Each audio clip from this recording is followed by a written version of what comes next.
बोलते रहते हैं वो बुजुर्ग टाइप के। फिर आप बोल दिए इससे बोलता है क्या गाते हो आप, एक गजल गाने के लिए बोल दिया तो फट जाएगी। आज तक इस बात को लेकर पिछले कुछ दिनों पहले खेसारी लाल और पवन सिंह के बीच में बहुत बड़ी विवाद हो गई थी। पूरी भोजपुरी फिल्म इंडस्ट्री अपनी बात रख रही थी। खुद पवन सिंह ने स्टेज शो के दौरान कुछ ऐसे शब्द बोले थे खेसारी लाल यादव के लिए। उस समय खेसारी लाल यादव ने पवन सिंह को इनडायरेक्ट बोला था कि पवन सिंह अब बूढ़े हो गए हैं, ये नहीं कि पवन सिंह बुजुर्ग है, इनडायरेक्टली, ताकि पवन सिंह को टारगेट किया जा सके।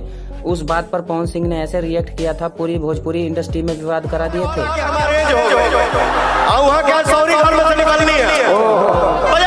खेसारी लाल यादव ने कुछ दिन पहले एक इंटरव्यू दिया था। उन्होंने अपनी बात कुछ इस तरह रखी, पवन सिंह बूढ़े हो गए हैं, सठिया गए हैं और पवन सिंह पागल हैं, रांची बगल में है, जाकर इलाज कराइए। बगल में है, इंसान को जाकर अभी दिखना चाहिए। आदमी का हो जाता है, शॉर्ट सर्किट का प्रॉब्लम होता है, वो चंदसी टाइप के लोग हैं। खेसारी लाल यादव ने पवन सिंह को डायरेक्ट और इनडायरेक्ट दोनों ही तरह से बेइज्जत किया है। अब देखते हैं पवन सिंह इस पर क्या एक्शन लेते हैं। खैर, इस पर आप सभी फैंस की क्या राय है हमें कमेंट बॉक्स में बताइएगा। मिलते हैं अगली वीडियो में, तब तक के लिए अपना ख्याल रखें। धन्यवाद।